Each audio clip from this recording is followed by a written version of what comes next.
Okay, it is recording. Okay, there are instructions in the chat for interpretation. And I've just placed them there again.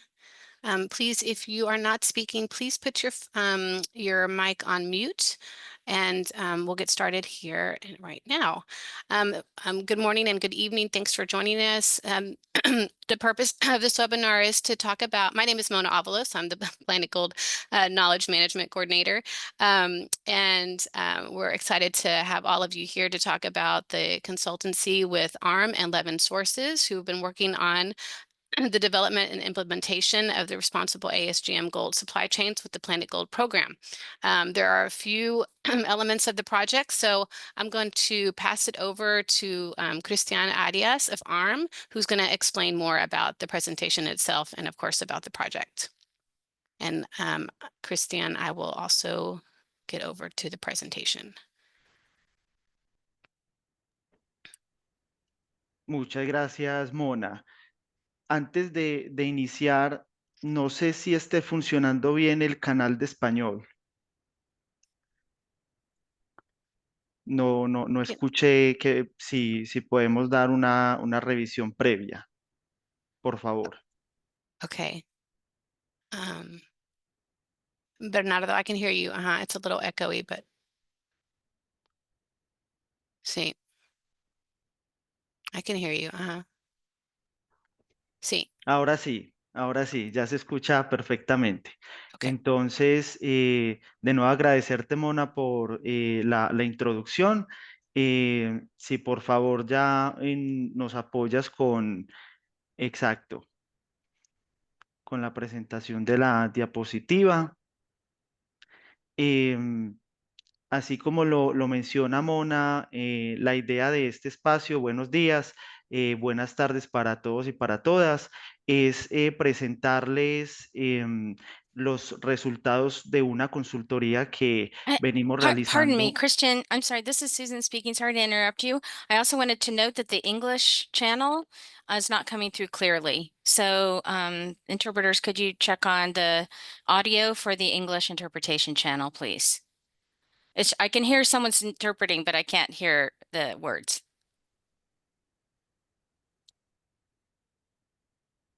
Gracias, Susan.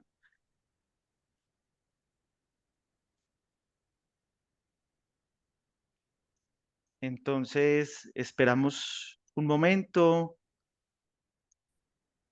Ustedes me indican si ya el problema está solucionado, por favor. Okay, why don't you go ahead, but please, English interpreter, please speak directly into your microphone. Thank you.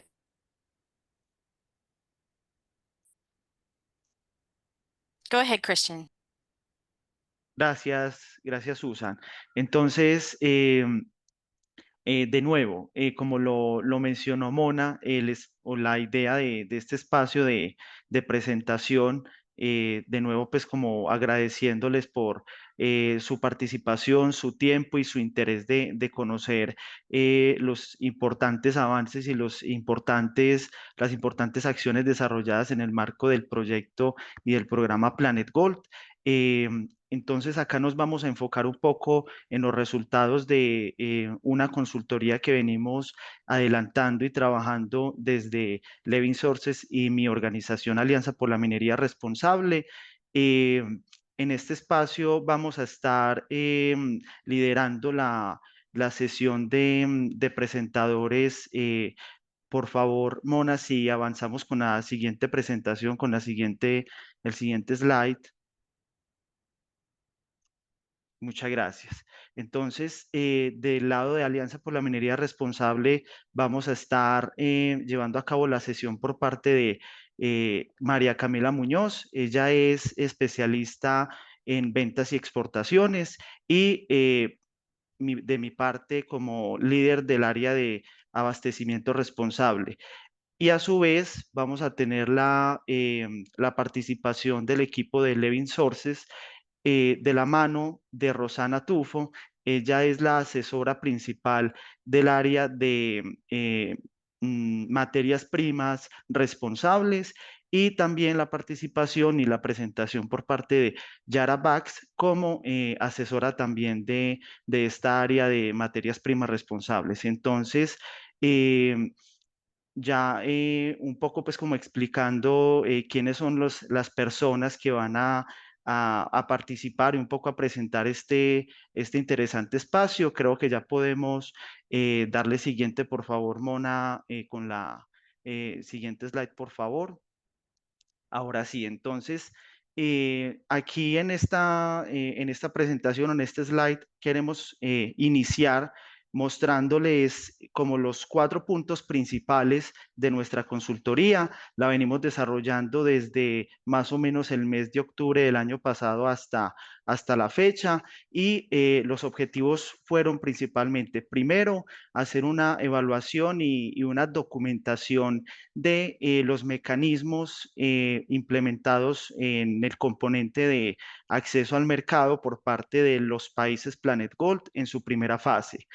En un segundo momento, o digamos un segundo objetivo principal fue la puesta en marcha de un entrenamiento, el cual buscaba fortalecer los conocimientos en relación a los criterios Planet Gold y, digamos, como también documentar esa conexión entre los criterios Planet Gold con, pues, digamos, el trabajo realizado en el proyecto y en el programa sobre, pues digamos, eliminación de uso de mercurio, los componentes de legitimidad. Más adelante vamos a hacer como una explicación un poco más en detalle sobre qué es lo que tratamos o a qué aspecto nos referimos cuando mencionamos a los criterios Planet Gold. Un tercer punto importante fue el desarrollo de una aplicación móvil para evaluar la conformidad con los criterios Planet Gold. Entonces, en ese espacio se eligieron a algunas organizaciones mineras en uno de los países Planet Gold para poder llevar a cabo como este ejercicio un poco más tecnológico. Vamos a explicarlo un poco más a detalle más adelante. Y el cuarto punto importante dentro de la consultoría es realizar un análisis un poco sobre estas barreras y los casos de éxito frente a, digamos, como este componente de acceso al mercado y esta conexión de las cadenas de suministro libres de mercurio, tal cual como es una de las metas principales del programa Planet Gold. Entonces, para resumir un poco, ya de aquí en adelante, vamos a hacer una exploración más en detalle de los puntos 1 y 3 de la presentación o de este slide que les estamos presentando a continuación. Para este primer punto, entonces, la idea es que desde el equipo de Levin Sources nos haga la presentación un poco de los resultados de dicha evaluación, de un poco las barreras que se encontraron y también de las lecciones aprendidas. Y el tercer punto va a ser desarrollado de nuestra parte desde Alianza por la Minería Responsable y ya será, digamos, como en la última parte del espacio de esta sesión. Si me ayudas, por favor, Mora, con la siguiente, ya para... Muchas gracias. Entonces, como para que tengamos en cuenta el alcance de este espacio de sesión, de esta en reunión en la cual estamos aquí todos conectados y conectadas, vamos a hablar de los países que hicieron parte de la primera fase del proyecto Planet Gold. Como ustedes bien lo saben, Burkina Faso, Colombia, Ecuador, Guyana, Indonesia, Kenia, Mongolia, Perú y Filipinas. Entonces, nuestra idea es brindar insumos desde una perspectiva general, no enfocándonos pues en un país determinado, sino digamos como esos aprendizajes a nivel más en perspectiva. Entonces, ya haciendo como esta breve introducción, le doy paso ya con el siguiente slide, por favor, Mona.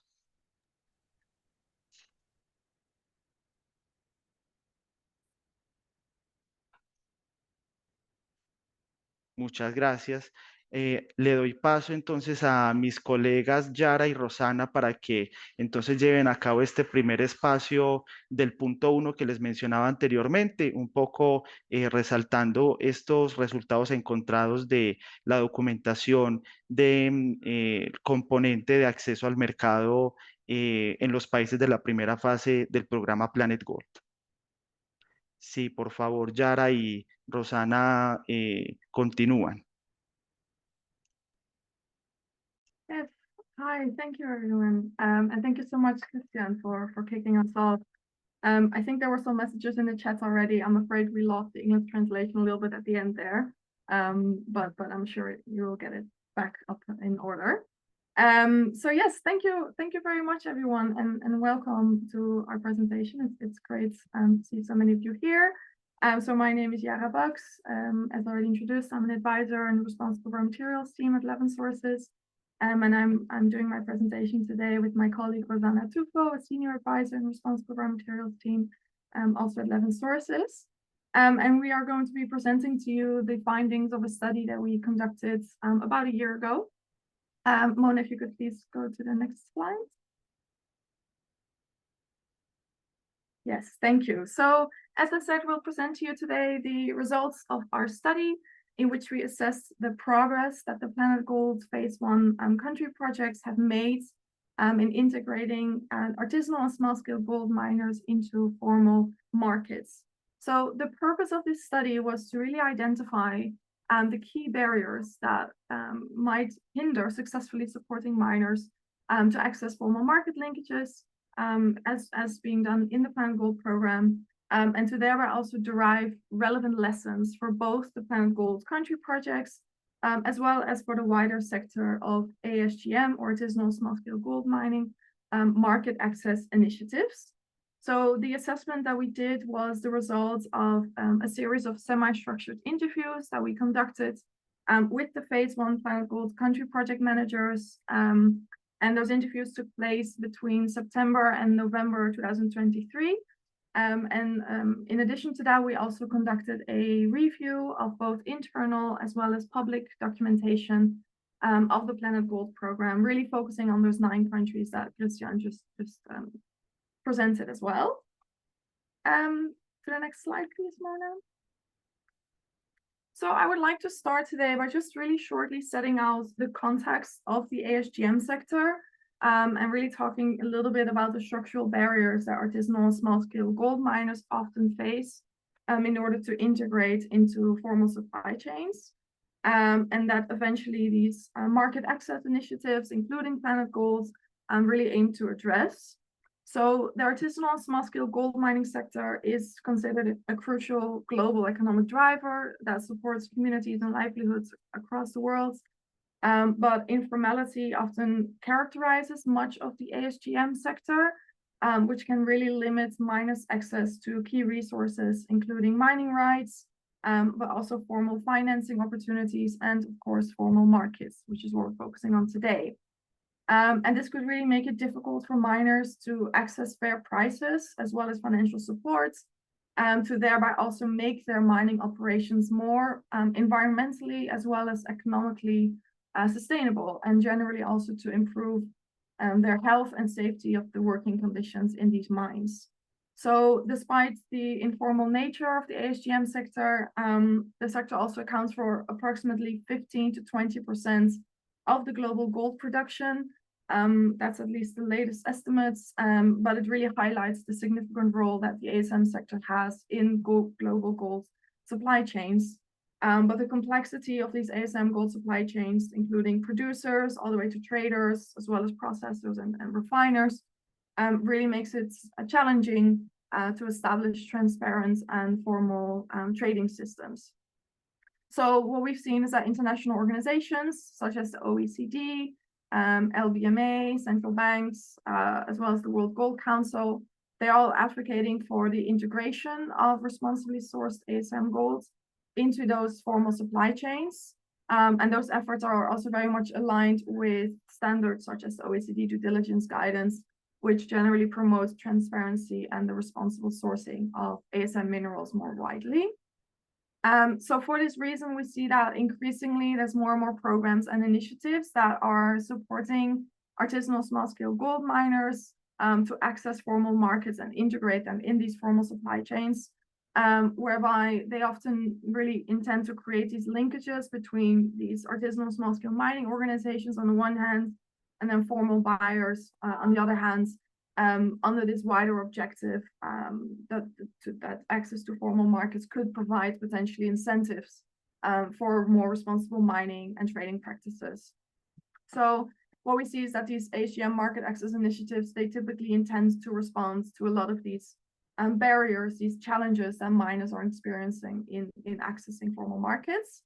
And so the role of the planetGOLD program is that they also seek to help ASGM miners access formal gold supply chains by collaborating with gold buyers as well as other supply chain actors, to thereby then also incentivize responsible practices and primarily really to facilitate a transition to mercury-free processing in the ASGM sector. The planetGOLD program also established the planetGOLD criteria for environmentally and socially responsible operations, which I'm sure many of you are already familiar with. But those criteria really serve as operational guidelines for these ASGM actors. And they also align with international standards such as the Craft Codes and the Minamata Convention. So these criteria were really created to also support ASGM actors in documenting their adherence to the requirements of formal buyers, and thereby also support them again into working with these formal buyers. Next slide, please, Mona. So I wanted to also really quickly explain to you how the planetGOLD's efforts to support miners accessing formal markets sits within its wider program. So this theory of change that you can see here, it really shows how those efforts aimed at ensuring responsible mining practices, including mercury-free processing, eventually are also assumed to contribute to access to formal markets. So the adoption of more responsible mercury-free gold mining is really seen as a way to support those artisanal miners to access formal gold supply chains, given that many formal buyers will require that the gold they source has not been processed using mercury, as well as that the gold mining adheres to other environmental and social standards.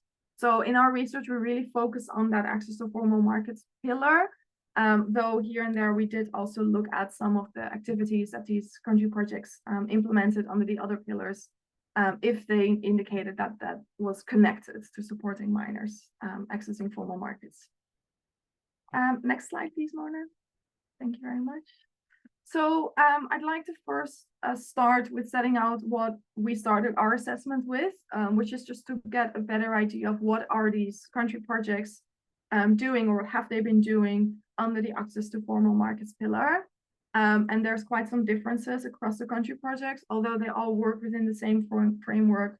We did see that there has been an emphasis on different activities in these different country projects. So where possible, I'll give you a couple of examples, but they're not necessarily exhaustive. Those are already shown in the report that we presented.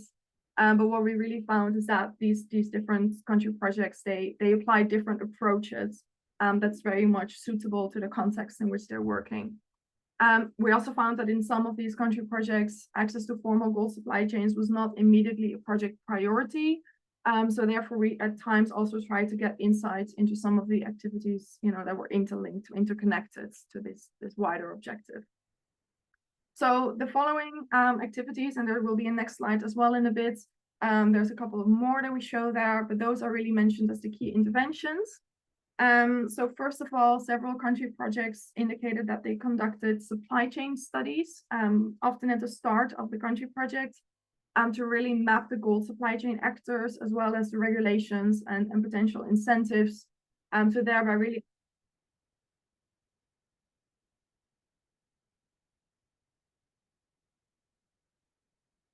Hello?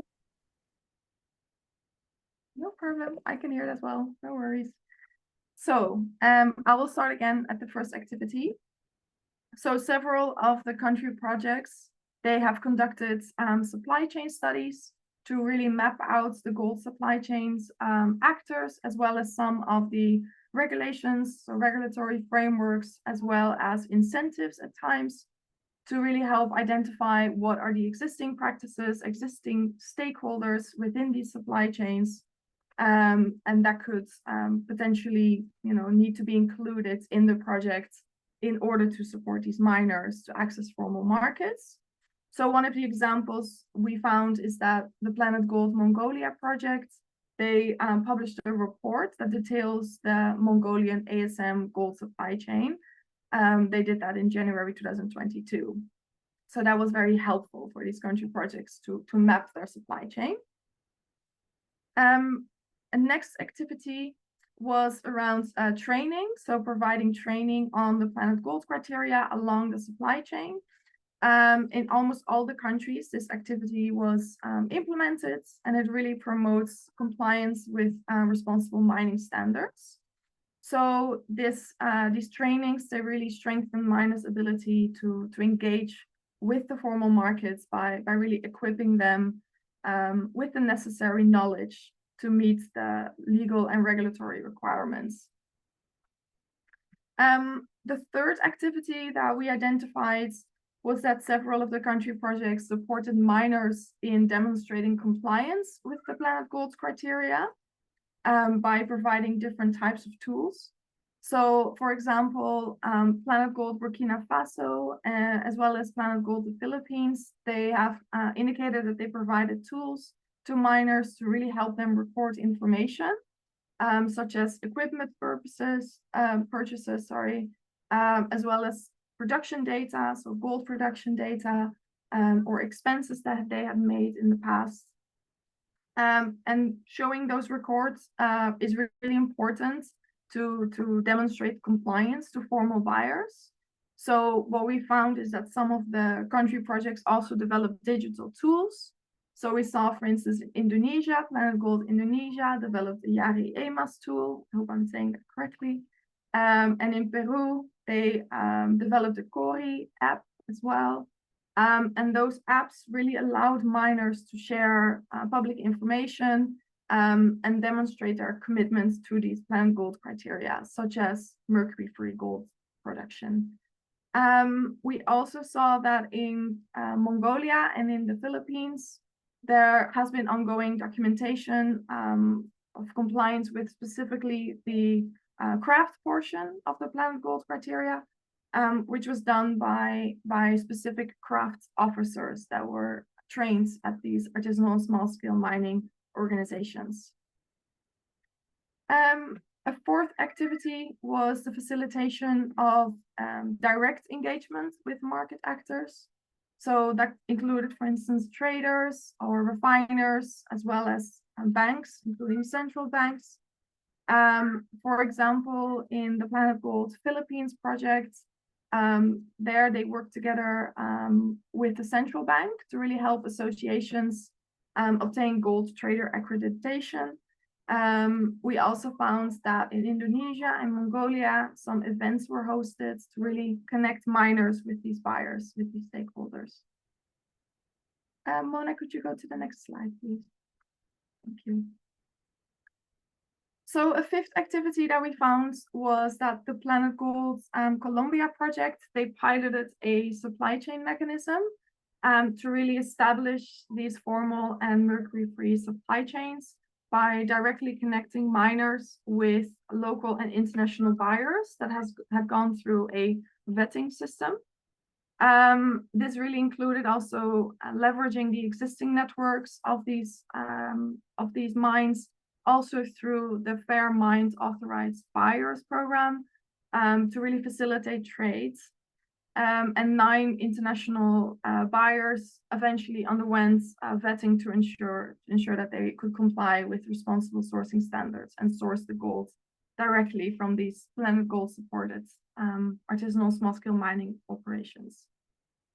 A sixth activity that we found was that in some of the projects in countries like Burkina Faso, as well as Kenya, Mongolia, there they advocated for better regulations and support from the government by working together with these government authorities to make sure that the regulations that could facilitate miners' access to formal markets could be improved so that it was more suitable to their realities, especially focused on improving gold trading regulations and licensing processes as well.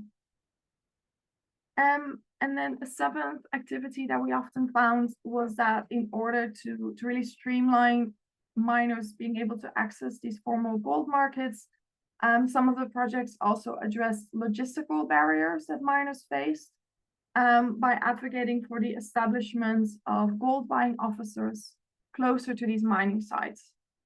So, for example, we found that in Ecuador, the planetGOLD project identified challenges that miners faced in selling gold to the central bank due to the distance of the central bank buying offices.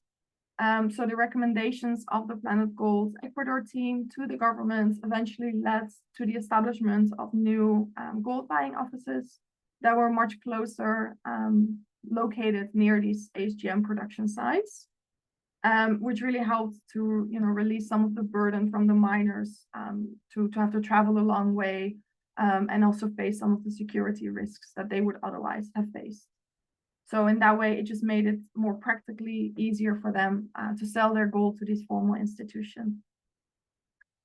And then finally, as I already mentioned, we also looked at some of these interlinked activities that were implemented under the other components of the planetGOLD program. That was especially the case where countries indicated that they were just more indirectly working on access to formal markets. So, for example, some of the country projects worked on supporting miners' access to financial opportunities, assuming that, if they could gain more access to these finances, it would enable them to professionalize their operations, such as by adopting mercury-free processing systems. It then would also have a multiplier effect that could also support them in meeting due diligence standards by moving to mercury-free processing, which could then indirectly facilitate their engagements in these formal markets. We also found that some of the efforts of the country projects to formalize the planetGOLD supported organizations was really about understanding that formalization is essentially also a crucial step in order to support miners accessing formal finance as well as formal buyers. It's often a prerequisite if they want to work with formal buyers, of course. So that's just some of the key interventions that we identified that the planetGOLD program implemented in these phase 1 country projects. So I will now, if you could move to the next slide, Mona, talk a little bit more about some of the challenges that these country projects had reported to us directly during our research.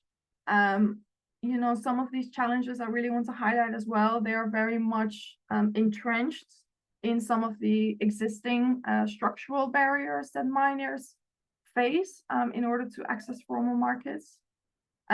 So although some of these challenges were already there when the project started, we did find that unfortunately some of them proved to be too complex to address within the lifetime of these country projects. So that's just what I really want to stress, that some of this is very deeply within the context of wider barriers of miners. So the first challenge that we found, which is also one that was mentioned the most by these country projects, is that they faced the difficulties in formalizing the ASGM operations within the project lifetime. And that ultimately also affected and complicated the market access activities. So in many of the countries, including Burkina Faso, as well as Ecuador or the Philippines, we found that bureaucratic delays and really complex permitting systems made it very difficult for miners to get their licenses and to operate formally within the formal system. Even when there was an incentive for these miners to formalize, they were also at times still discouraged by these very lengthy processes. And also sometimes concerns about high taxation, for instance. And this informality in the end also really made it very complicated for them to sell their gold to formal buyers, of course, if they were not registered formal entities. Also following these formal requirements of these buyers. Something we also found is that in some of the cases, local traders would also struggle to meet the government requirements. So that made it also very difficult for miners to access formal supply chains, since these informal traders are often the ones that they sell their gold to. I'll speak a little bit more about this in a bit. Another big challenge that we found that the planetGOLD projects were facing was the lack of access to formal financing for these ASGM operators. So in many of the countries where these country projects are working, banks often view, or other financial institutions, they often view artisanal small-scale gold mining as very risky, or as potentially linked to illegal activities, which could often make it very difficult for miners to get loans or any other financial support. So, as we already know, this often forces miners to rely on informal financing, but that's often done through these pre-financing arrangements with informal traders. So then those informal ties would again complicate the ability of miners to sell to formal buyers, because they already have those pre-financing arrangements with informal traders. Something else we found is that without adequate financing, miners, as I mentioned before, they really struggle to invest in mercury-free processing systems or other responsible mining practices, which again complicates their ability to sell their gold to formal buyers. And next challenge we found was around the weak regulatory enforcement and support. So a lack of limited, or lack of government support was often a major barrier for planetGOLD projects. In several of the countries, the governments, they do not have the resources or the capacity to really trace these gold supply chains. Again, also because those gold supply chains often know many different actors. And that often, complicates their ability to enforce compliance with responsible sourcing standards. And the government commitment, as these country projects really showed, is really seen as crucial to ensure that there's transparency in those supply chains by creating an enabling legal environment. The next barrier that we found was that the planetGOLD projects noticed that many of the ASGM producers, as well as traders, struggled at times to realize the purpose of implementing the planetGOLD criteria, which at times resulted in difficulties translating these due diligence requirements and benefits. So in some of the countries, due diligence and traceability were quite new concepts, and it didn't necessarily fit into the norms, into the way that the ASM sector was structured, was carried out. So what we found, for example, in Burkina Faso, is that the idea of due diligence was a very new concept, was very unfamiliar for a lot of the miners, which meant that there was extensive awareness raising needed. We also did find that in other countries, such as Mongolia and Guyana, miners at times did not feel incentivized, let's say, to really adopt responsible mining practices without a direct financial premium on their gold, since they weren't immediately convinced that mercury-free processing could yield the same amount of gold. So also in the Philippines, the country projects found that there was also often widespread misinformation about the requirements of formal buyers, which again required quite a lot of awareness raising at the start of the project. Another challenge we found is around documenting adherence to the planetGOLD criteria. So for instance, record keeping really often proved challenging to realize in these artisanal small-scale mining organizations for lots of different reasons. So sometimes miners were unfamiliar with these monitoring or reporting methods, and they were unaware of what the buyers required to actually see in order for them to sell to them. And we also found there were sometimes issues of illiteracy or a lack of access to technology, or a general apprehension towards documentation, especially for miners that are working informally. But that eventually really made it difficult for them to report compliance. So even in those places where the planetGOLD supported organizations, they were making progress towards compliance, there was still sometimes an issue of actually demonstrating this towards the quality that was required by the formal buyers. A next issue we found was around ensuring traceability. As I mentioned, traceability remains a big concern, since tracking the ASM gold supply chain remains challenging, especially because of the high mobility of a lot of the actors in the gold supply chains, which really complicates traders' ability to record their purchases. So we also found that electronic record keeping was not always feasible in these remote areas. Could you move to the next slide, Mona?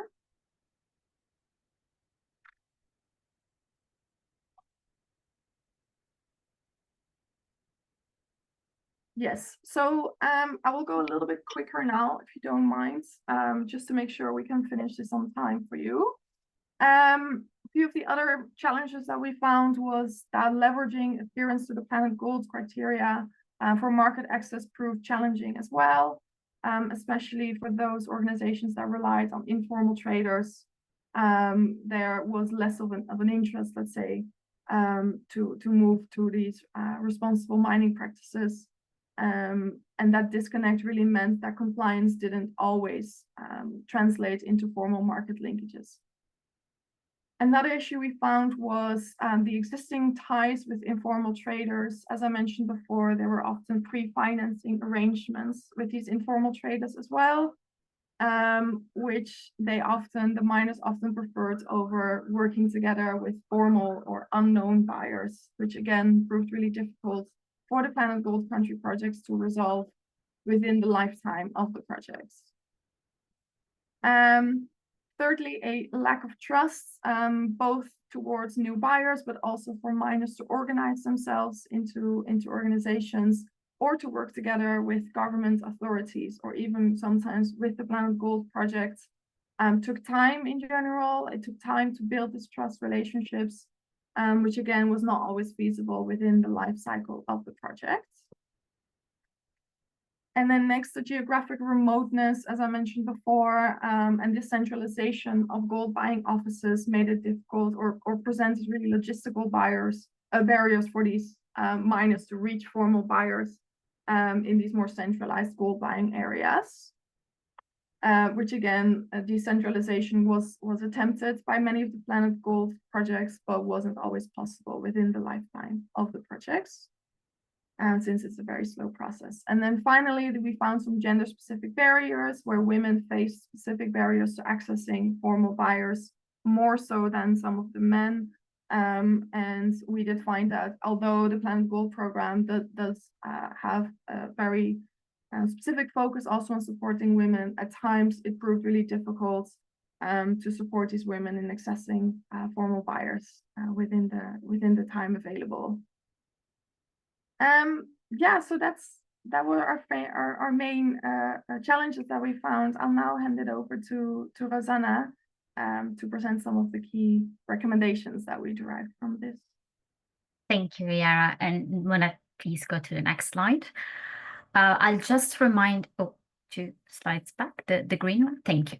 Yeah, so I'll just remind everyone that if you have questions, please start putting those in the chat function, and then we'll try to take them at the end of this presentation. Thank you. So as Yara said, I mean, we did this analysis really looking at the 9 planetGOLD country projects. And of course, we understood a lot of how they worked on market access to market, but also that also helped derive some more general lessons learned and conclusions that we can really extract. And we try to summarize here a few factors.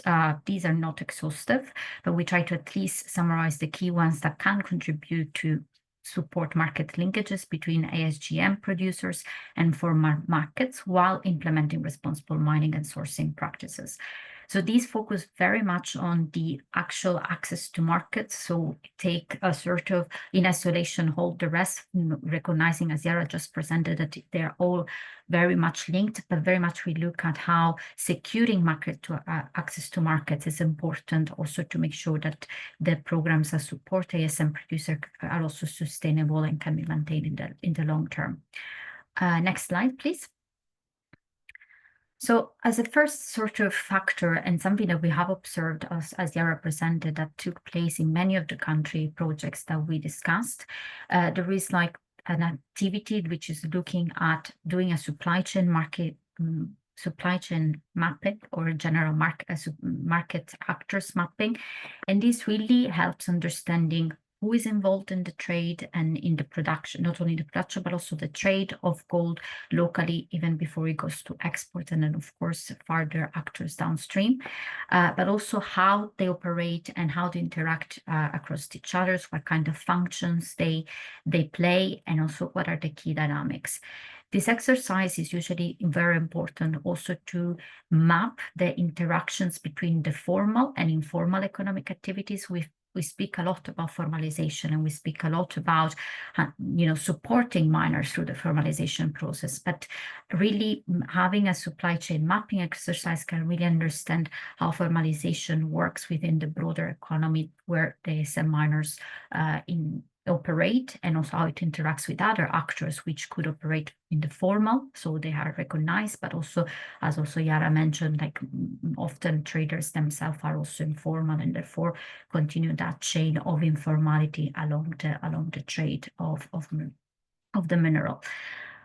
During this supply chain mapping is also important from the perspective of understanding the more socioeconomic dynamics, not only the pure trade activities and dynamics, but also looking at other social factors and indicators, for example, the identification of specific vulnerable groups and how the trading of gold in this case in particular affects them and what kind of barriers they particularly experience. Again, we just saw that some women, for example, experience very specific gender barriers.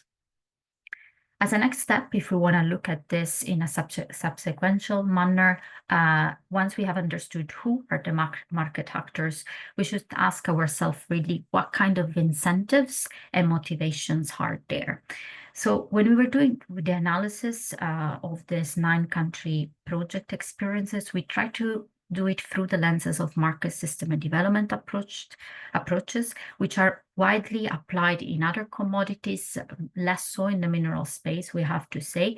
But we thought that these were very interesting because they emphasize a lot on the concept of incentives, and we saw that this was coming up a lot in the different country experience, and therefore we thought that this is a very important aspects to highlight.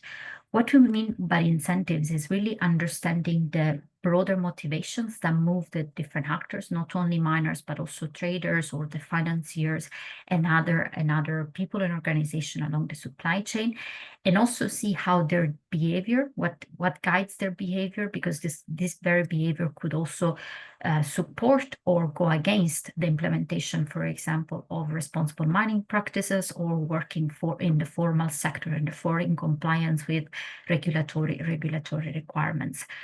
One of the examples that Yara also brought up was also the struggle for some of the mining organizations to see the impacts and the benefits of implementing responsible mining standards. So we saw that this is really emphasizing also the importance of identifying the right incentives and see how responsible practices also speak to the priorities and interests of miners, but also others as traders, as I said.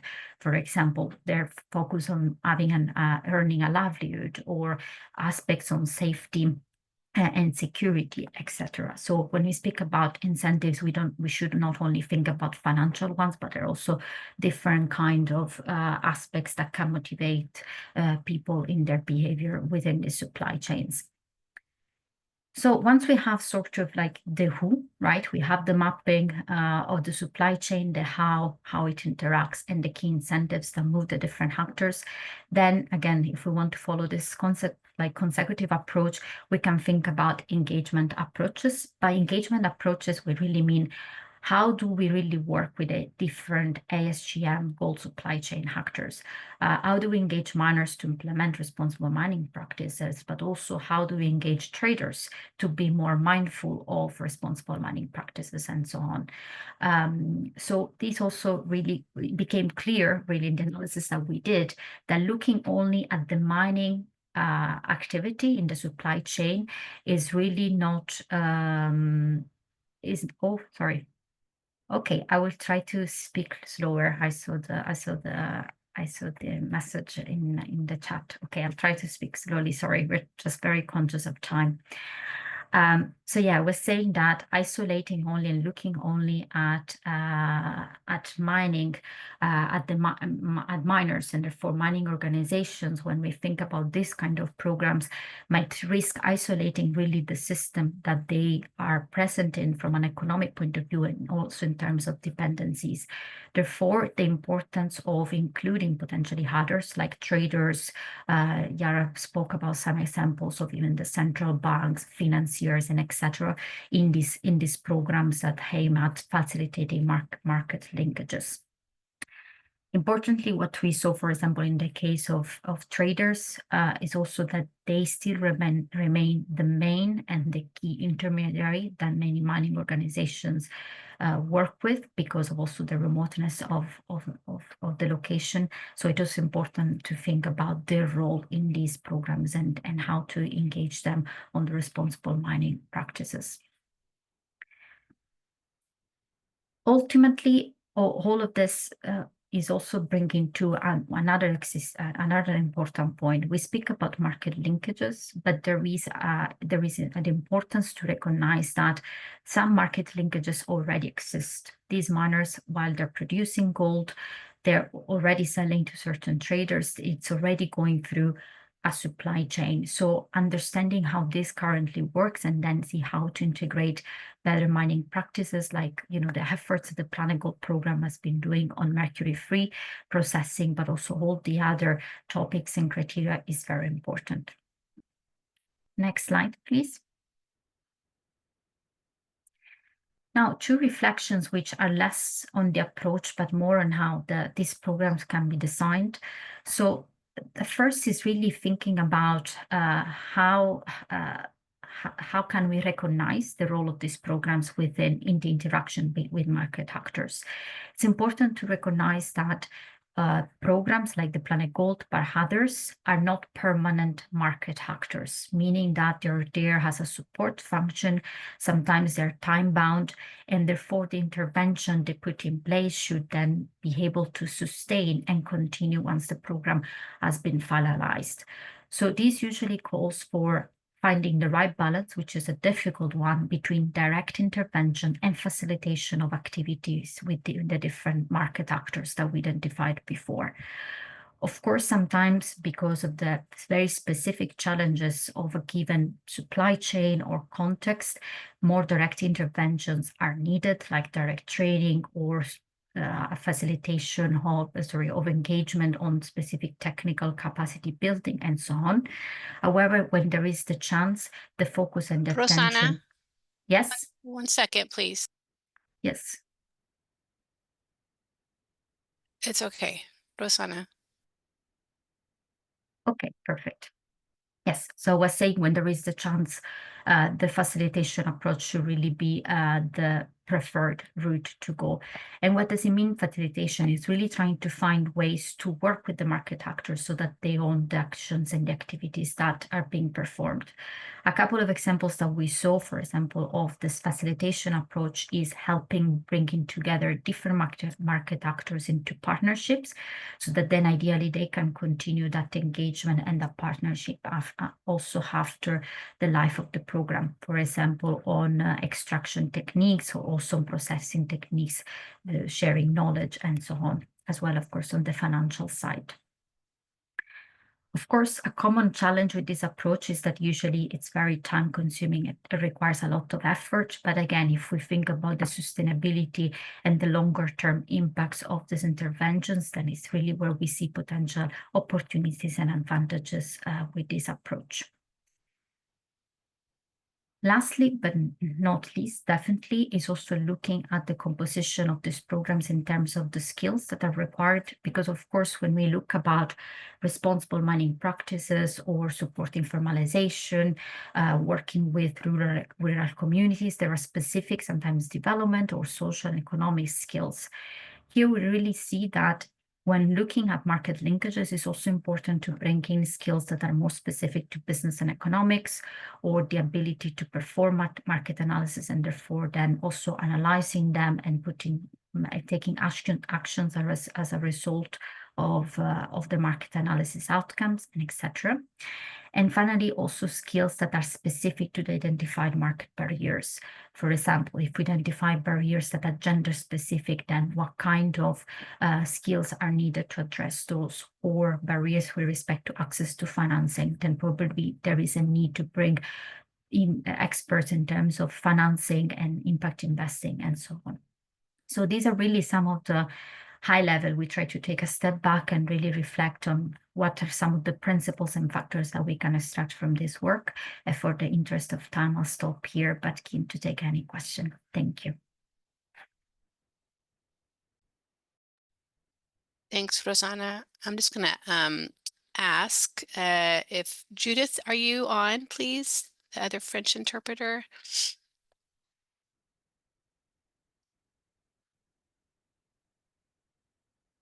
I'm in the English channel, Judith, if you can hear me. Yes, okay. What's your, I'm having a hard time finding your name on here, and I can add you. On the, yes, how you logged in. Okay. Okay, great. Thank you. Appreciate everybody's patience. I just need to add an interpreter. Oh, okay. Okay, great. Thanks. Okay, so do we have any questions? And also the PowerPoints will be shared. The presentations will be shared after the session ends. Do we have any questions that we need to address in the chat quickly before we head over to ARM? Mona, there is one question in the chat. Okay. Which Asiatu has translated from the French. The question is there a risk or is there opportunity, I think, for partnership between the miner responsible for extracting the ore and investors, which are interested actors, of course, in the supply chain? And if so, which ones? And if not, how can investment in the business be guaranteed? So are there risks and opportunities also for partnership between the miner responsible for extracting and the investor? So what are the risks and opportunities? And also, what are those? And how can the investment in the business be guaranteed? So yeah. Mm-hmm. Yes, Susan, I'll try to, I'm not sure. I mean, I think I'll try to interpret a little bit the question. I'm trying to understand it. I think it's very difficult to respond in an absolute term, right? Because of course it will depend very much on the specific case that we're looking at. Of course, risks to me are more like with respect to the relationship between the let's say, the investor. It depends also on who the investor is, right? Are we talking about a trader? Are we talking about another supply chain actors, for example, refiner or others that are interested in sourcing from ASM in this case? So the risk really depends on also who the actors are and also their understanding of their respective parties, right? Because in our experience at Levin Sources, not only through this work, but also on other projects, is that we see that often there is also a need for education on the other side to investors or other supply chain actors to interact with ASM and to really see how they can be considered and treated as a legitimate business really partner, right? We actually speak about that very briefly in the report. It was not one of the main outcomes, but it's something that we touch upon. And in terms of opportunities, I think, of course, there are, and again, it depends really on the specific, but there is the opportunity to take a more longer term approach into working with ASM, maybe cutting the ties a little bit with development programs, right? Because then it becomes more of a business relationship with an investor who's interested in the, let's say, well-being, for the lack of a better word, of the ASM organization, and therefore is willing to create a linkage or a relationship that goes beyond the life of a given program. So that probably, if I have to on my feet to think about a key opportunity and one that can be generic, that's what I would say. But happy to discuss further later if there is time.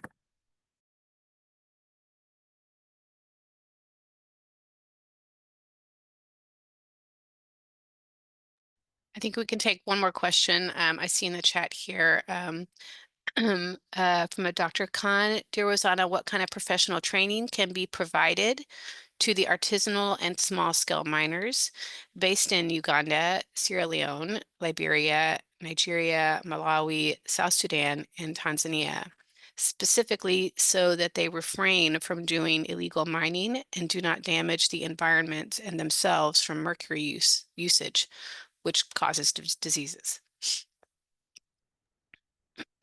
Yeah, another big question. And again, these are all different countries with very different political and in some cases even conflict or like challenging dynamics, right?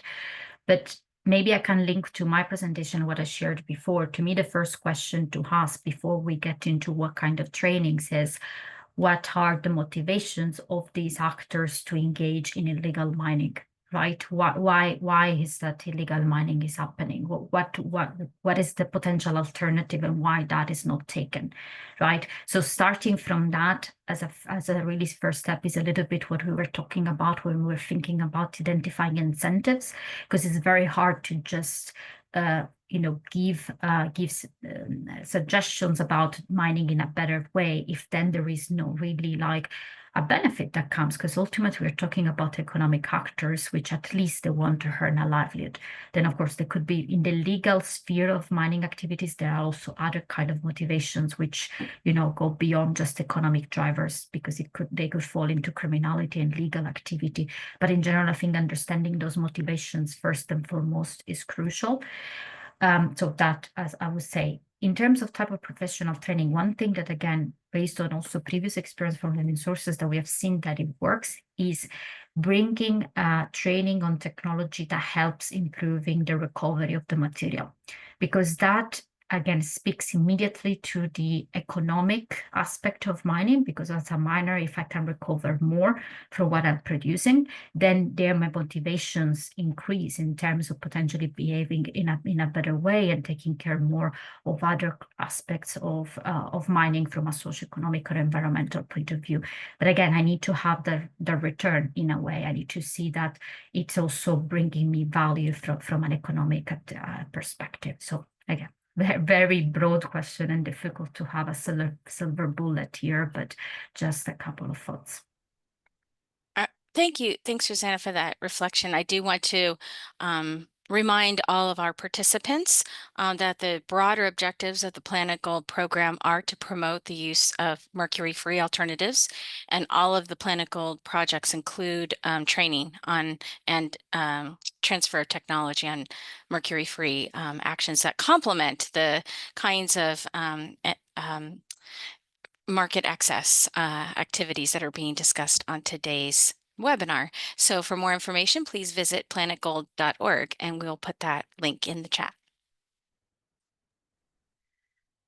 Thank you, Susan. Okay, so I think we're going to move on because I want to make sure we have time for questions about the next section. Thank you, Jada and Rosanna, very much.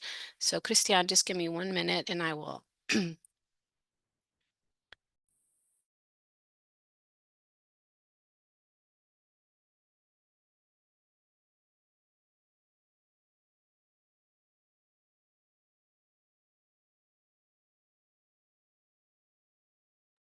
Okay, Christian, go ahead. Muchas gracias, Mona, y gracias también a Yara y a Rosana por la explicación de este primer punto esencial dentro de nuestra agenda de sesión de hoy. Entonces, vamos a sentir un poco el cambio entre, digamos, este primer punto abordado con esta segunda parte de la sesión que tiene que ver en especial con la puesta en marcha de una aplicación piloto con el fin de brindar un poco un alcance desde un punto de vista tecnológico a los criterios Planet Gold. Entonces, vamos a tomar alrededor de 20 minutos para explicar esta parte y como lo hemos venido mencionando a lo largo de la sesión, tenemos el chat en caso tal de que tengan inquietudes adicionales y en la última parte vamos a brindar un tiempo adicional para resolver algunas preguntas que nos planteen. Entonces, Mona, si me ayudas con la siguiente, por favor. Entonces, como les venía mencionando, durante la ejecución de la consultoría, se dio un tercer punto importante y es la aplicación la implementación, perdón, de una aplicación móvil que nos permitiera un poco llegar a estos tres objetivos principales. Primero, proporcionar a las organizaciones artesanales y de pequeña escala acceso a herramientas tecnológicas para documentar el cumplimiento de los criterios Planet Gold. Un segundo hecho importante, impartir una formación, discúlpenme, una formación presencial sobre el uso de esta aplicación móvil. Y un tercer punto importante, desarrollar y aplicar una estrategia de monitoreo, evaluación y aprendizaje para, digamos, poder recopilar como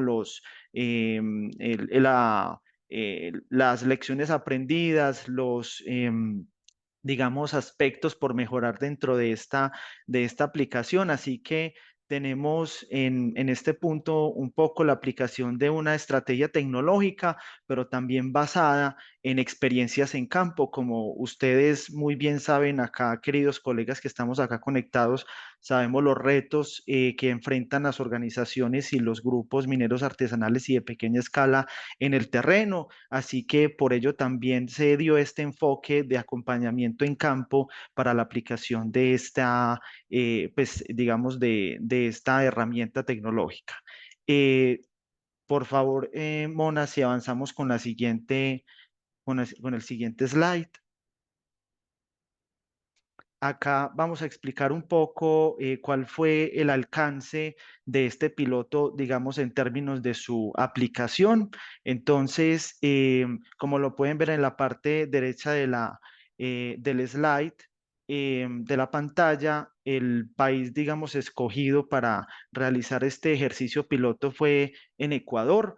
Se eligieron a 3 organizaciones mineras de pequeña escala en dicho país ubicadas específicamente en la región de Machala. Entonces, un poco a la izquierda presentamos como un poco cuál fue el proceso para la elección de estas organizaciones mineras y esos pasos previos a la aplicación de la misma. Entonces, se escogieron a 3 organizaciones mineras, es decir, como en esa evaluación previa, se eligió a organizaciones que tuvieran niveles de cumplimiento altos, medios o también iniciales. Digamos, tenía esta intención un poco de recopilar información de organizaciones un poco diversas. Como ustedes bien saben, la minería artesanal y de pequeña escala tiene...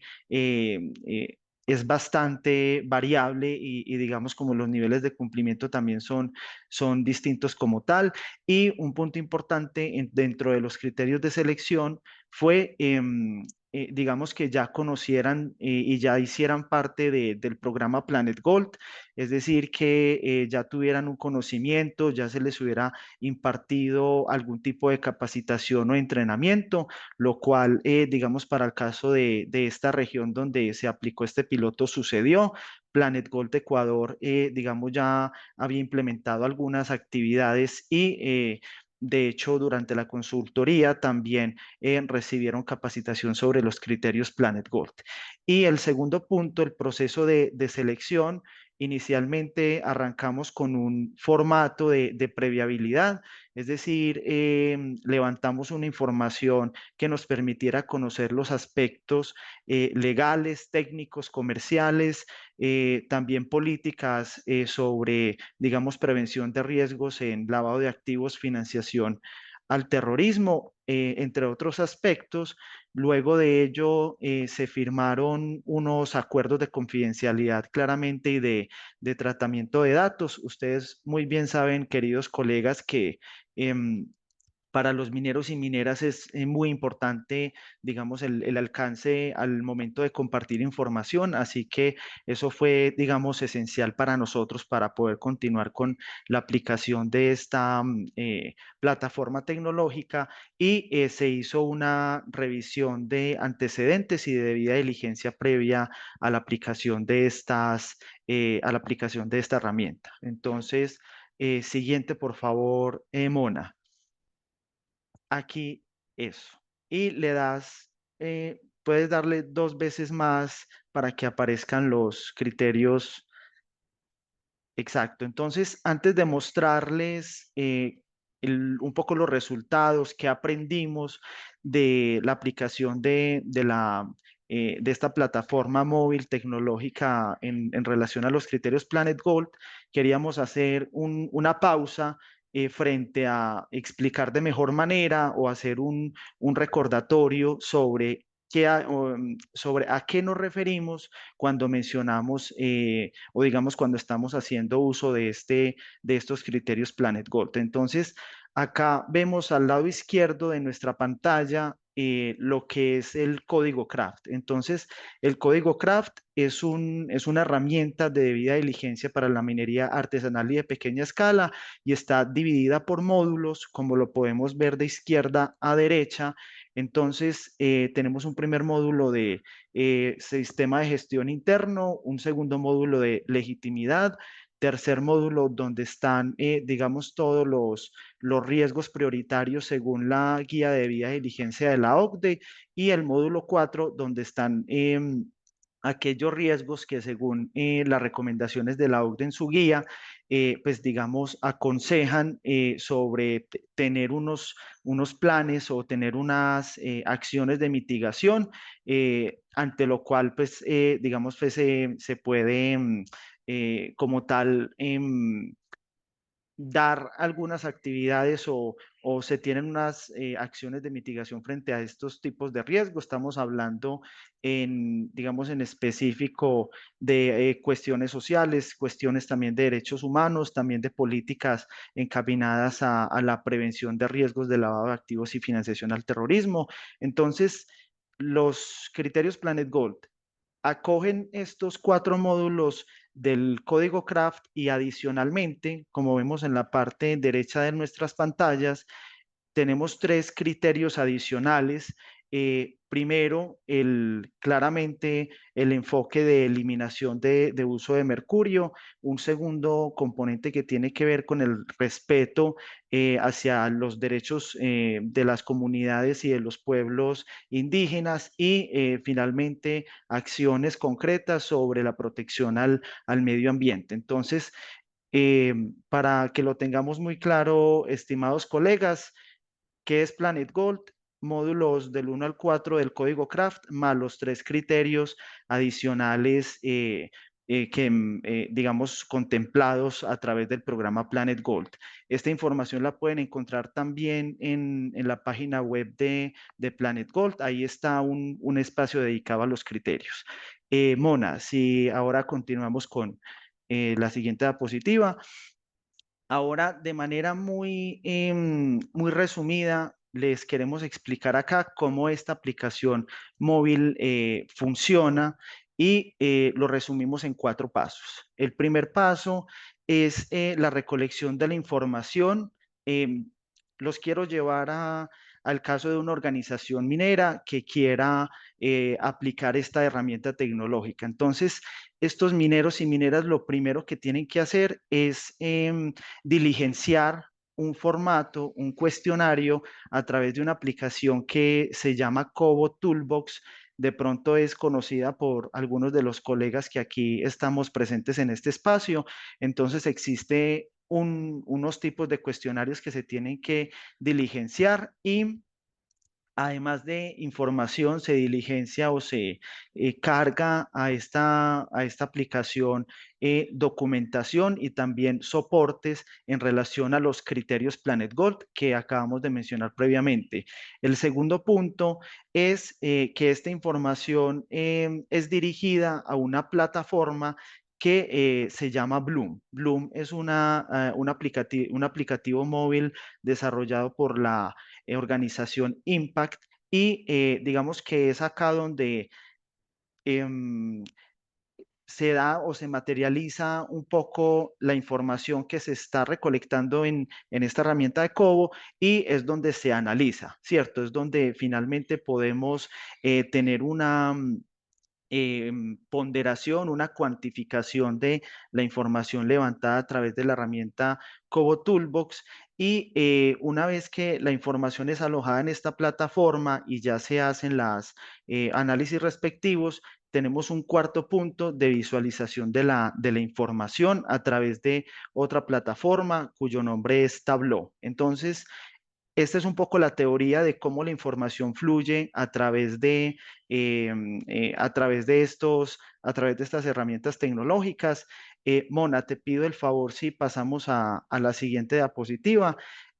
Quisimos mostrarles de manera muy breve un ejemplo sobre cómo se diligencia la información en esta plataforma Cobo Toolbox. Es el punto número 1 que mencionaba previamente. Entonces, como pueden ustedes ver en sus pantallas, tenemos una serie de preguntas ante las cuales una de las organizaciones mineras que hicieron parte del piloto respondieron a dichas preguntas. Incluso tenemos una línea en la cual se evidencia que ellos cargaron a este aplicativo un soporte que es requerido, digamos, Perdón, en... perdón, Cristian, es que ahorita no hay inglés. Interpretación en el... De acuerdo, de acuerdo. Un momento, Es- por favor. esperamos entonces. Sí, gracias. Just pausing for a moment until we get our English interpreter back on. Thanks for your patience.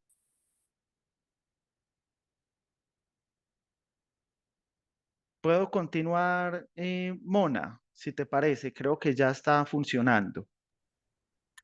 I don't hear it yet. One second. De acuerdo. I can now, Rodrigo. No problem. Okay, go ahead, Cristian. Thank you. Muchas gracias, Mona. Entonces, como les venía comentando, este es un pantallazo sobre la información recopilada en campo. Em, es importante señalar pues que esta información fue recopilada de la mano con nuestro equipo de Alianza por la Minería Responsable y si puedes continuar con la siguiente diapositiva, Mona, por favor. acá se ven un poco algunas de de los resultados de este acompañamiento en campo. Les queríamos mostrar 3 ejemplos sobre soportes que se montaron, se cargaron a la plataforma sobre 3 aspectos. Digamos que evidencia sobre las instalaciones operativas de las organizaciones mineras, el método de procesamiento de una de ellas y el método o la manera de recuperación final de esta organización para, digamos, finalmente obtener el metal dorado, el oro como tal. Entonces, si continuamos con la siguiente slide, muchas gracias. Acá les queríamos mostrar de manera un poco más práctica cuál es el trabajo realizado por esta plataforma Bloom. Recordemos que una de las presentaciones anteriores mencioné 4 pasos. Ya mencionamos el primero con Cobo, ahora el segundo y el tercero es a través de la plataforma Bloom. Aquí es donde les queríamos señalar un poco de manera mucho más clara cómo a través de lo que estamos presentando tenemos en una línea cuáles fueron las preguntas, tenemos en otra línea qué tipo de pregunta es, si es una selección simple, si es un documento que se tiene que cargar, si se puede responder a través de un texto.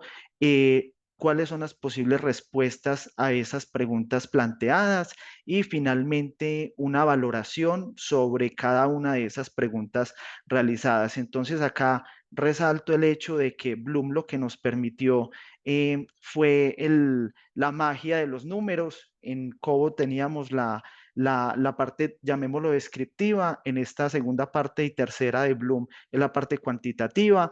Y si quieres, y te pido por favor, Mona, avanzamos a la siguiente. Sí. Oh, es que otra vez okay. Oh, we didn't hear you, Rodrigo, for a moment. We didn't hear that last part. It's okay.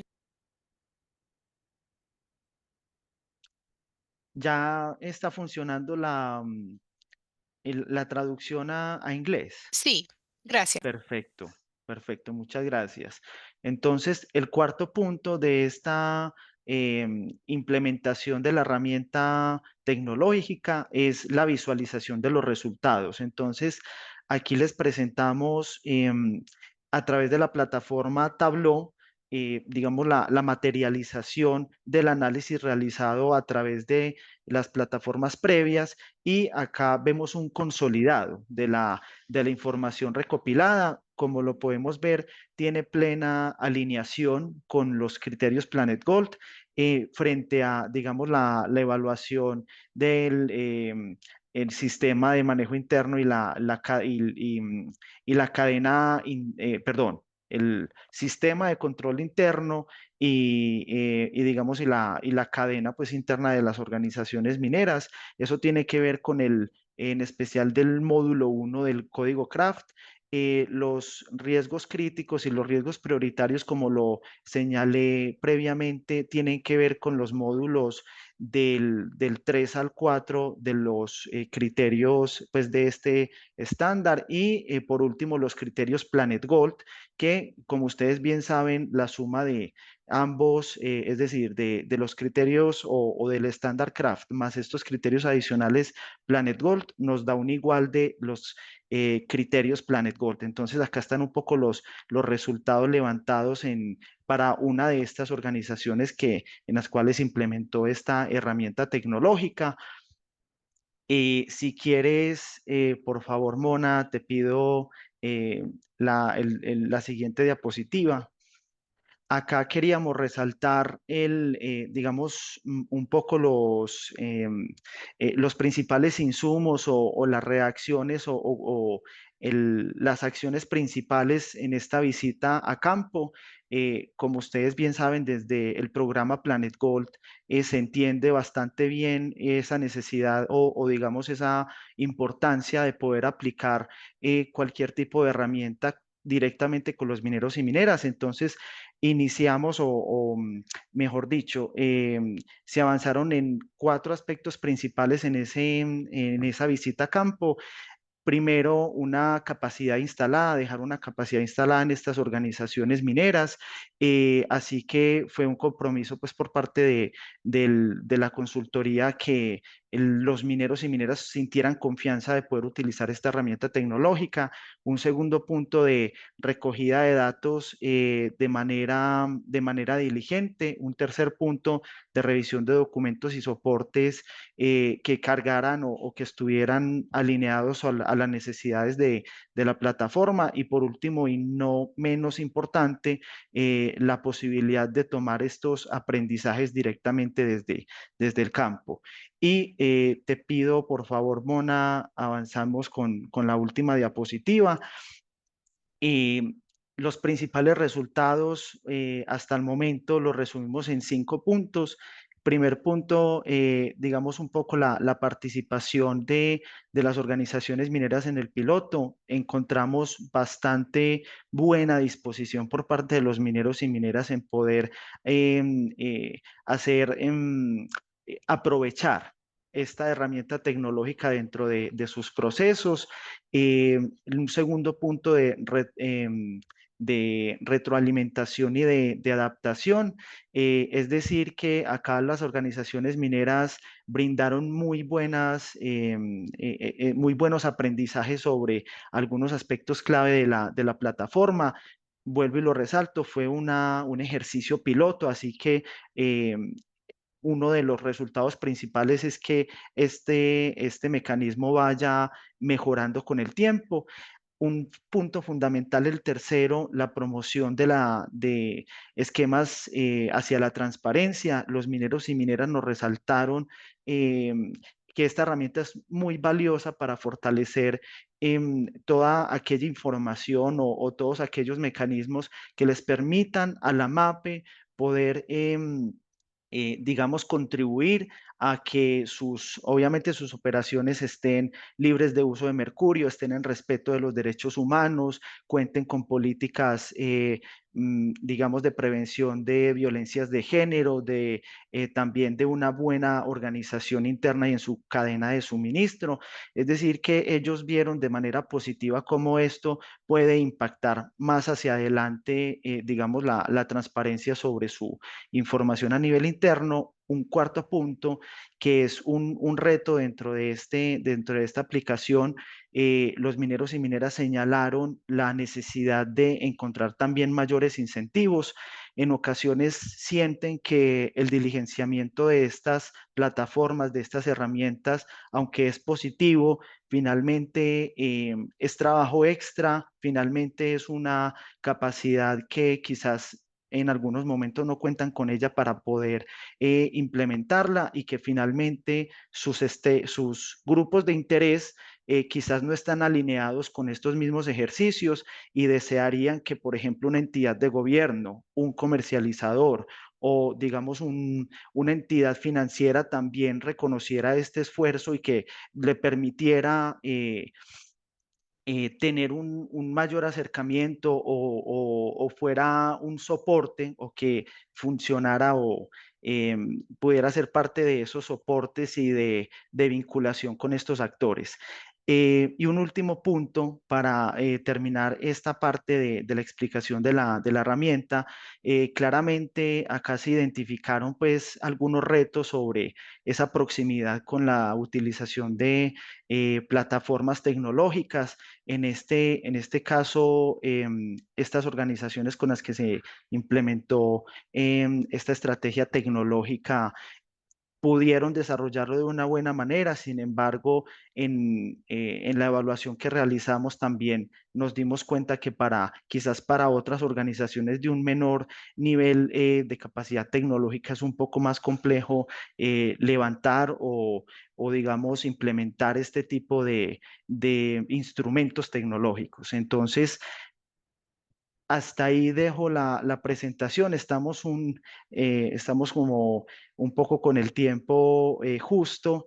Queremos darle la palabra a ustedes, colegas, sobre sus inquietudes, si tienen alguna opinión al respecto. Es el espacio para que por favor nos la compartan.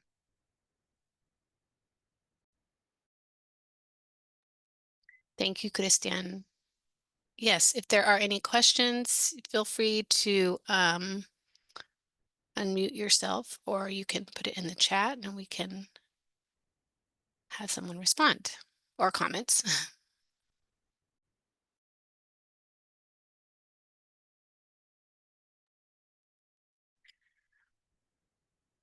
Mona, this is Susan speaking for everyone. While we're waiting for our colleagues to gather their thoughts, I wanted to point out to those who are on the call who are planetGOLD Country Project staff, we will be continuing to work with ARM and their partners to further develop yes, Bagana. I'm answering your question right now to further develop the application. So we did the pilot in Ecuador, and as Christian said, you know, the miners and others were able to provide feedback. It needs refinement. It needs further work. You know, it was a great pilot, but it's a pilot, so of course we have to improve. And we will be continuing to work with ARM over the next couple of months to refine the app. And once it's refined and once we have you know, version 2, we will be supporting training for the other planetGOLD countries on the use of the app. So I just wanted to point out this isn't the end of the story for this app. This is just step 1 of its development.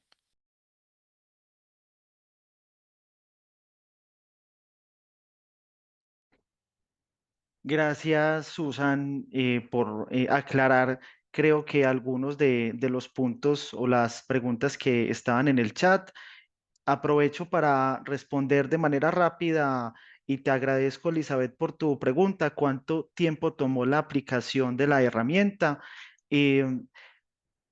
La verdad, fue un trabajo de alrededor de 4 a 5 meses. Ojalá no me esté equivocando en eso.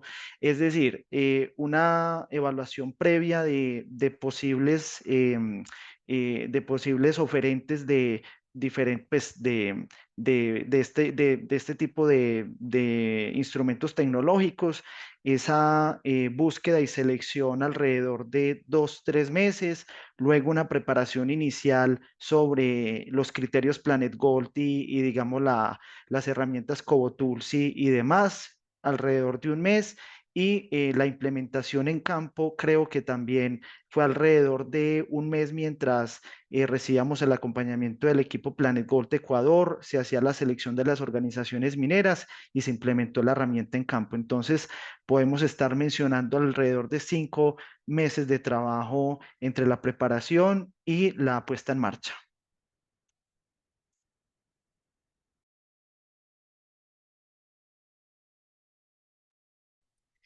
I think also, Christian, and I guess for Susan as well, Elizabeth is asking if the app is for only operations or for individuals. But I believe right now the pilot was created for the operations themselves and not individuals. Is that correct? Sí, muchas gracias, Mona. Perdón que no había visto solo una parte. En relación a este punto, es importante señalar que en principio también puede ser utilizada o digamos, esperamos que en un futuro, luego de mejorar lo que Susan mencionaba, es decir, tomar este aprendizaje de esta herramienta piloto, pueda ser utilizada para grupos mineros, así también como para mineros a pequeña escala. Y el segundo punto es, hay un reto tecnológico importante, como lo señalé previamente, infelizmente para organizaciones, digamos, basadas más en el trabajo artesanal, quizás sea más complejo la implementación, así que es importante también fortalecer esto con espacios de capacitación y de construcción de capacidades, pero esa sería mi respuesta en estos 2 puntos.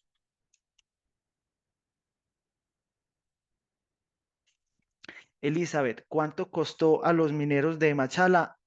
No les costó absolutamente nada.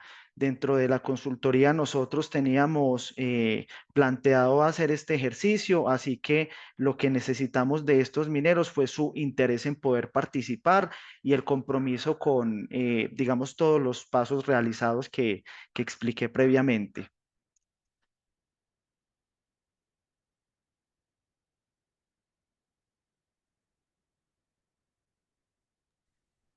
I think we can take one more question in the chat, and I see from Dr. Khan, but I'm wondering if you could elaborate on what you would like to initiate conversations about. If you want to come off mute, feel free to elaborate on your question. Am I audible to you, ma'am? We can hear you, but if you want to speak a little bit closer to your mic, it'd be better. Am I audible now? Yes, there. So see, I am about to go to site gold mine site visit in Eritrea. So I just want to know how to initiate interactions with the artisanal miners there.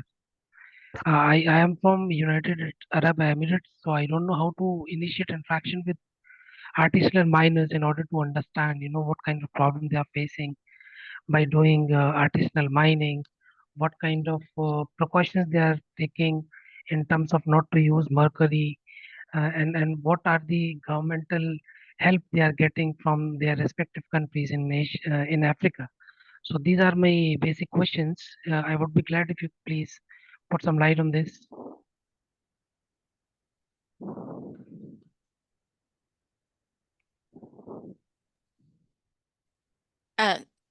Thank you, Dr. Khan, for that. This is Susan speaking. Thank you for that question. That's as I think Rosanna had said on a previous to a previous question. That's a big question. How do you even begin to engage miners? And it is not easy. First, you have to find them, and you have to develop their trust. Listen to them. Some of them are worried about talking to you because of they're unsure of their legal situation, etc. So my advice would actually be to partner with an organization that has experience in working with small scale miners. So for example, the Alliance for Responsible Mining, Levin Sources, there are others, Impact, Artisanal Gold Council. There are a number of NGOs and other organizations that have, and social enterprises. I know that Levin Sources is a social enterprise that have significant experience in these initial encounters with miners, and have very experienced staff who then can partner with you rather than you trying to take the burden on yourself. That would be my best recommendation, because it's a really difficult thing to do. And it's really, you know, something that you need to be careful and do correctly with that so you don't scare people off. And Thank you, ma'am. any of those contacts, of course, we're happy to, you can contact us or any of the people on this call for further information. I would be glad if you please share the PPTs with me because I have to leave for another meeting in 5 minutes, ma'am. Okay, you'll be able to find all the information on this from this call, including the recording, will be on our planetGOLD website, and we'll be circulating that information to anyone who registered for the event. Okay, thank you. Okay, I don't see any more questions here or any hands raised. So just being aware of the time, I would just want to thank Christian and Kami and Jara and Rosanna and the interpreters for today, for all your work today, prepping for it and for delivering it. Thank you very much. Thank you for everybody who joined. And yes, we will circulate the presentation and the recording on the planetgold.org website once we have all of that together, but appreciate all of you being here. Thank you very much. Have a wonderful evening and day. Thank you, Thanks, Ms. Mona. Christian. Muchas gracias. Gracias a Thank you, ustedes. everyone. Bye. Thank you. Thank you.